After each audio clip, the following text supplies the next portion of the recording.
This week we're going to do something a little bit different. We are going to take a look at a recent short film mix that I did. So I was a production sound mixer and also did the post mixing. And I want to walk you through the post mix just at a very high level so you can get a sense for what can be involved here.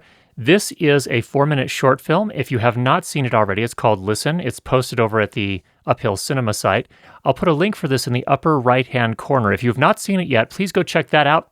Give this a pause here. I'll be waiting when you get back. All right, let's take a look at what we have in the mix here. So let me give you a little background, first of all, on the production itself. This production was shot on a Sony FS5 to a Atomos Shogun Inferno recorder in ProRes RAW. So because it was shot in ProRes RAW, which was the director and DP's choice, they had to edit in Final Cut Pro 10, which I believe is still, at this point, the only nonlinear editor that can edit ProRes RAW. So in any case, they did the edit in Final Cut Pro 10 and then exported an XML file over to me. And then I got the mix over here in Adobe Audition. I actually did the mix here in Adobe Audition. Now, some people might ask, well, why didn't you just do it in Logic? Wouldn't that make more sense? Well, I don't own Logic. I'm not familiar with Logic, so I'm using the tools that I can.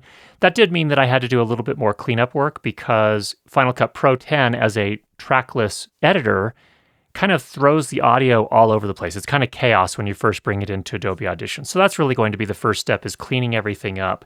Now, we also used Timecode. So we recorded Timecode. I recorded the audio to a Sound Devices 633, which has an inbuilt timecode generator. That acted as our master clock. I jam synced a Tentacle Sync E to that and then connected that to the camera and left that connected through the duration of the shoot so that when we went to go to the edit, the person that directed also edited. His name is Austin Brenny, and he was able to very simply just put everything into Tentacle Sync Studio. Everything was synced up and put out on a timeline, and then he was able to export an XML and bring that into Final Cut Pro 10 and get started on the mix.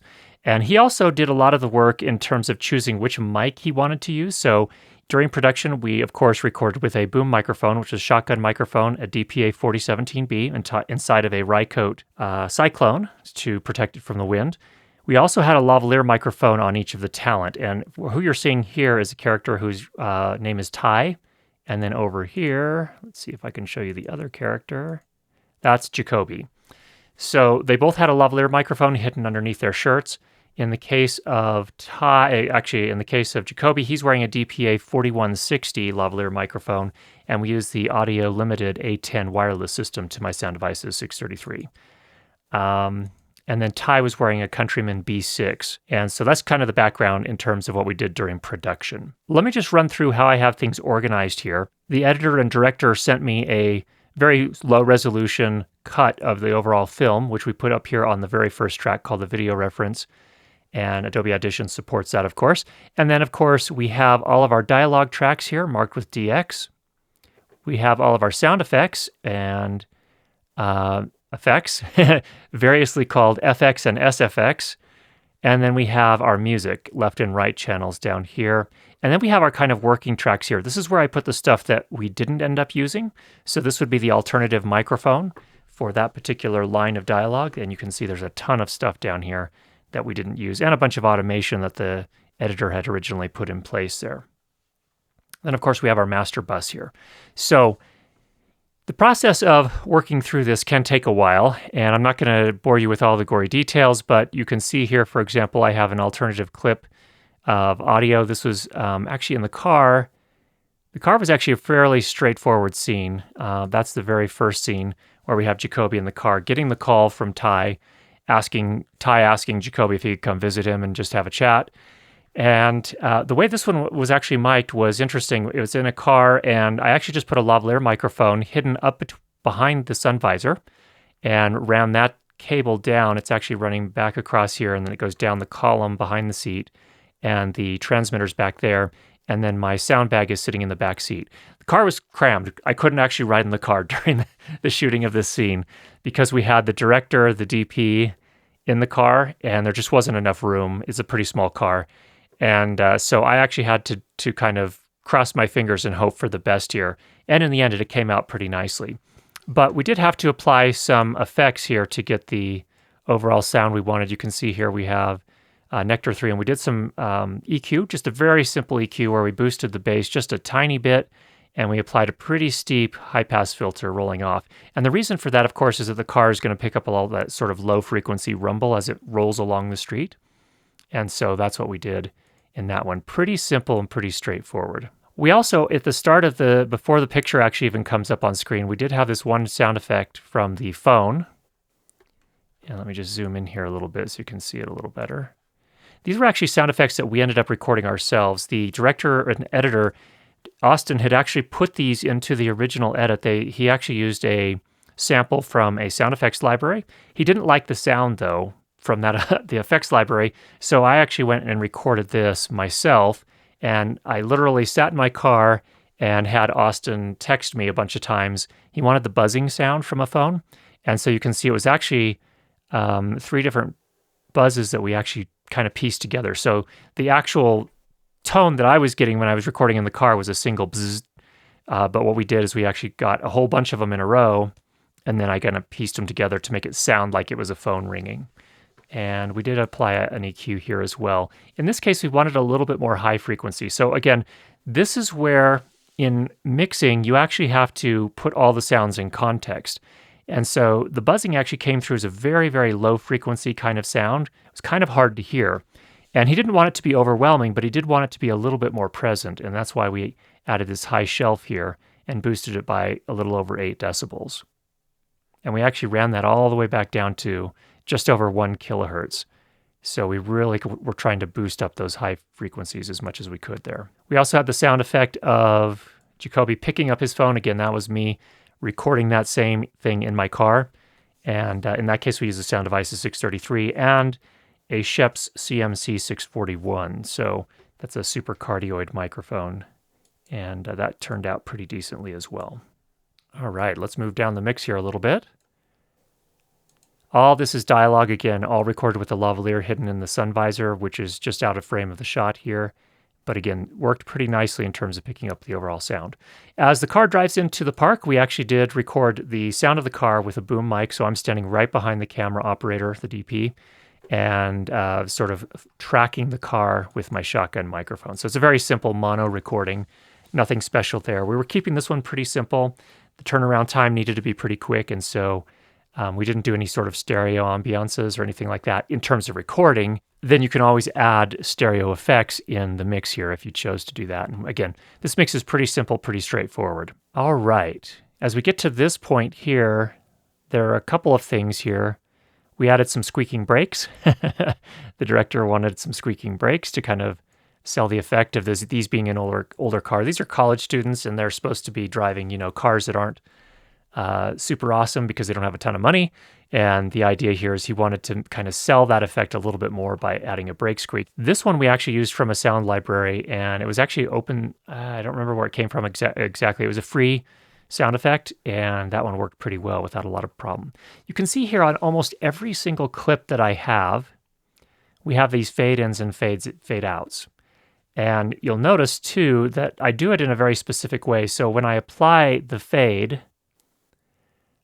if you just pull it to the right, it goes like that. And I like to actually pull it down a little bit as well. It generally makes it sound pretty smooth and clean that way.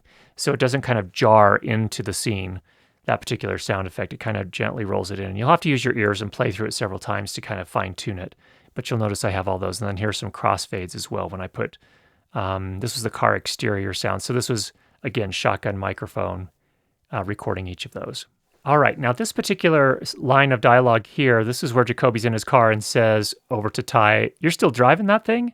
And one of the things, of course, we wanted to do is make it sound a little bit farther away. And so you can see here I applied a very extreme EQ here to it.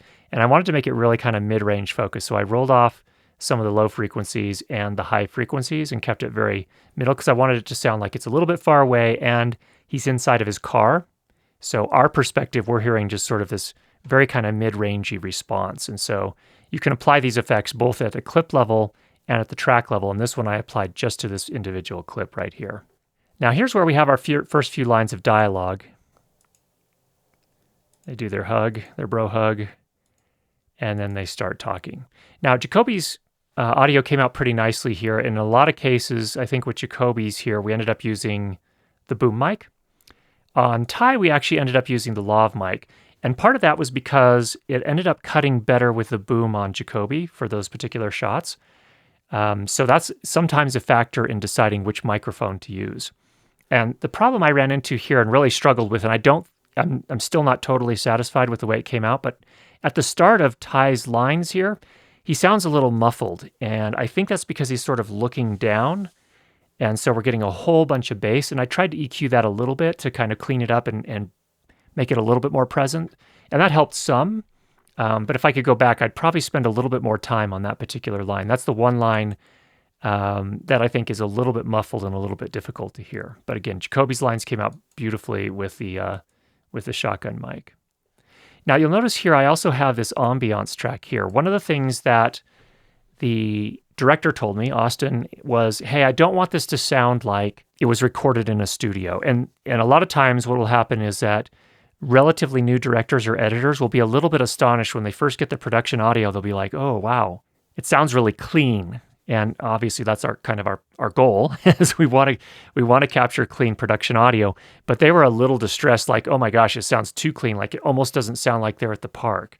And so one of the things I had done is I showed up early for production before we started shooting and captured a whole bunch of audio clips of the ambience of the park so that once we got rolling, I would already have all that work done and I could add that back in post as necessary. And you can see here, in that case, we definitely wanted to add some of that ambience back once we got to the park scene.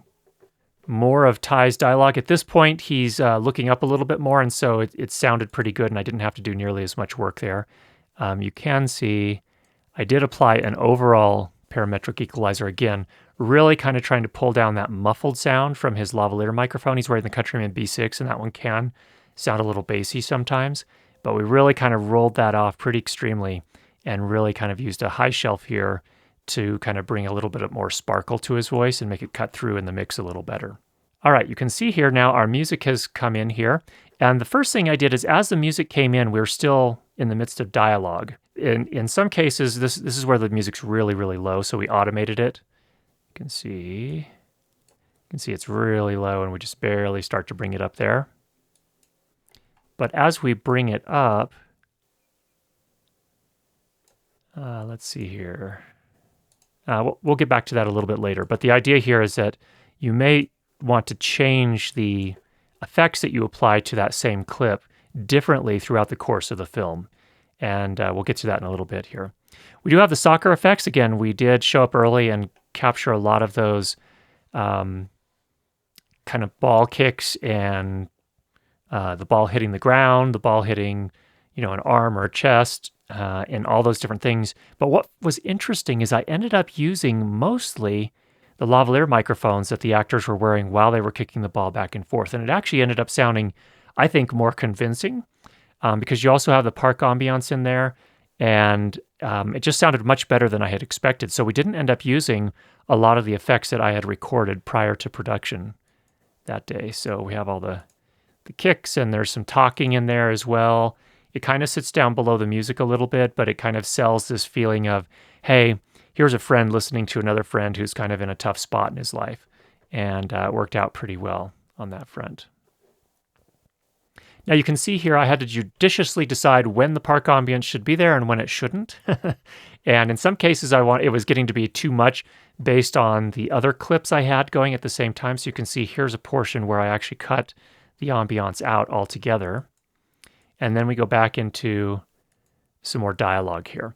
And you can see once we go into the dialogue here, here's the music, you're going to see that during this part, we applied a pretty aggressive EQ filter here to the music so that the dialogue wouldn't be competing with the music too much. And so I don't have to pull down the volume of the music quite as much when I do something like this, because effectively I'm pulling down the volume of the music, but basically only in the middle of the overall frequency spectrum where there's going to be most of the dialogue. So this is a good way to make sure that the music is not competing with the dialogue. Now, I actually did this on a film earlier in my career, and I was working with a director and a first-time composer, and the first-time composer kind of freaked out because I think they were thinking, what in the world are you doing? You're destroying my music track. But in the end, it comes down to the director and what they're trying to accomplish with the film. Yes, music can move people emotionally, and it should do that.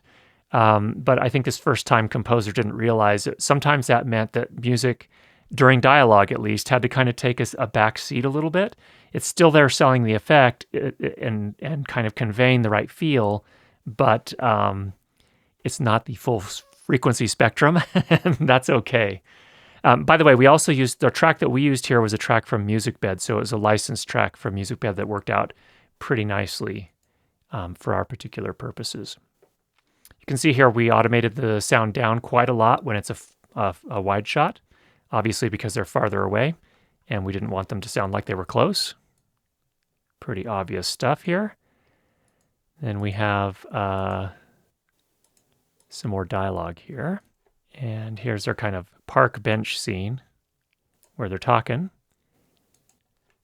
And now as we move back into the scene back at the parking lot when they're done talking and they're getting ready to go, you can see here that I applied that EQ again to the music, again, because they're going to start talking some more. And so you can see here, actually on this part of the music clip where they're not talking, we did not apply that EQ, and then when they start talking again, we applied that EQ. So there's some things there. We have a sound effect here. We have the car. Oh, yes. So there was an interesting little part here, right in the middle of the dialogue.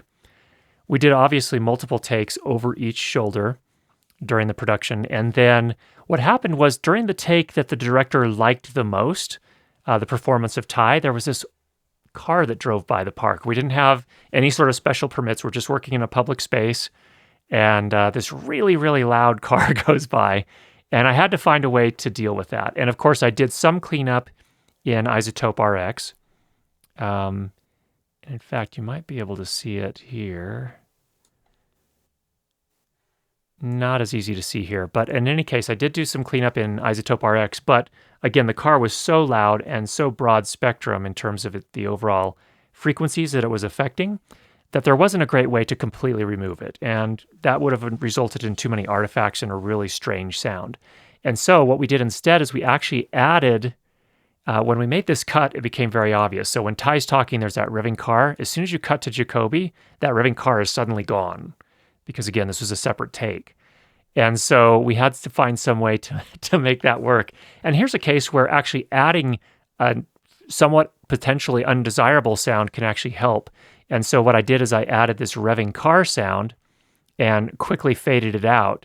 So what happens is you can hear the car, but it sounds like it just drives off into the distance. And so that's a trick that you can sometimes use to help manage uncontrolled sounds, especially if it's one of those cases. And we knew right on the spot, the director said, "That was my favorite take, Curtis. Are we going to be able to use that?" And I was like, well, there was a really loud car there. You heard it as well as I did. And I'll do my best to clean it up, but we probably will not be able to remove that.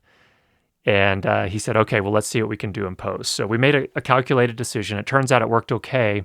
And the way we did that was maybe counterintuitively by adding some sound that we didn't necessarily want. So I did the cleanup first and then just added this little bit of revving car and faded it out very quickly as we moved into the other cut. So that was kind of an interesting lesson learned there. Here at the end, we needed to add a little bit of ambiance to help smooth out those cuts a little bit. So this is where recording room tone or recording ambiance if you're shooting outdoors is absolutely critical for when you get into the mix. You're going to need that to help bridge those gaps. As the camera is cut, the film is cut from one camera shot to another, the ambient sound will change. And so it's really important to be able to have some recorded ambiance or room tone so you can help smooth those transitions out and make it and help prevent from pulling the audience out of the overall story. So that was really an important thing there as well. We had some back pats as part of the bro hug at the end. So we needed to kind of time those right. And part of what they were trying to accomplish here was you can see that Ty gives him a hug, but then he kind of really kind of leans in, in kind of desperation, like, I really, really appreciate this. Thanks so much, friend, kind of thing. And Jacoby's, you can't see Jacoby Jacoby's just coming in for a real quick hug, but then he realizes, oh, Ty's really serious about this. And so we had to show Jacoby kind of hitting Ty on the back as well. And so we did that with sound. Once they're done with the talking, of course, we remove the EQ from the music again. And then we go into this slow fade out. Now, there's some car doors closing here, and I actually did record those. Here you can hear, this is a car door opening when this car is opening right here. We recorded that, again, prior to production. I actually recorded the door closing, but it came out in the end. I also, obviously, when we shot this wide shot, I recorded that with a shotgun microphone right behind the camera operator and DP Levi. And that's the one we ended up using because it sounded farther away. And so that actually worked better for the shot. So sometimes the really obvious things can work out better. And so that's the part that's actually in this right here, which actually is most of our park ambiance as well as the car door closing. And then the music slowly fades out. So there's some lessons that I learned and hopefully will make things a little bit easier for you when you go to mix maybe your first film, or if you go to mix future films. I hope that was helpful for you. If you have any questions, go ahead and leave those down below. And if you've not already subscribed, make sure you do that. And we'll be sure to get you more great videos on how to improve your lighting and sound for video. Talk to you soon.